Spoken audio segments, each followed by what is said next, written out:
Let me ask you something. Have you ever tried to be resilient alone? It's like trying to assemble IKEA furniture without the instructions, or that tiny little wrench, or moral support. Sure, you might get it done, but not without tears, leftover parts, and maybe even a minor identity crisis. I've been there and I still can't look at a hex key the same way. Now imagine there's someone sitting next to you saying, "Hey, I've done this before. Here's where that piece goes. You're not crazy, and it really is harder than it looks. But we've got this." That's community.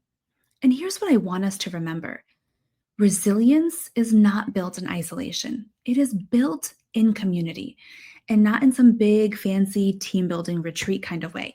I mean, everyday micro moments of support. A Slack message that says, "You crushed that presentation."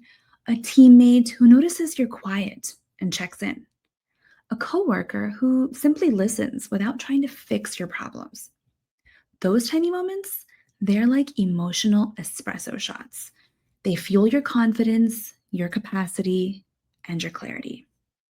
And here's what I see all the time, especially in organizations supporting working moms or caregivers. People aren't burning out because they're incapable.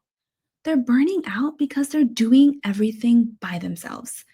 They're trying to be productive, empathetic, efficient, and endlessly available, but with zero built in support systems. And we wonder why people are exhausted. But when you are surrounded by people who get what you're carrying, encourage your voice, and offer support without judgment, you're no longer surviving. You're leading with more energy, more creativity, and more resilience. And this is what I bring into organizations through my speaking and workshops: how to create push you higher cultures, how to normalize support without guilt, and how to build connection into the system, not just hope that it happens. Because here's the truth: we all rise higher when someone else is holding the ladder. So, no, you don't need another motivational quote taped to your monitor. What you do need is a culture that sees people as human, not just high performers.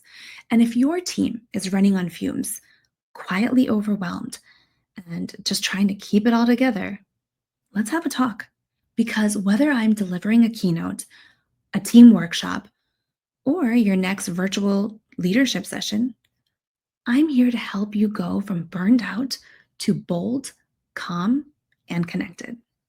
And I'd love to build that together.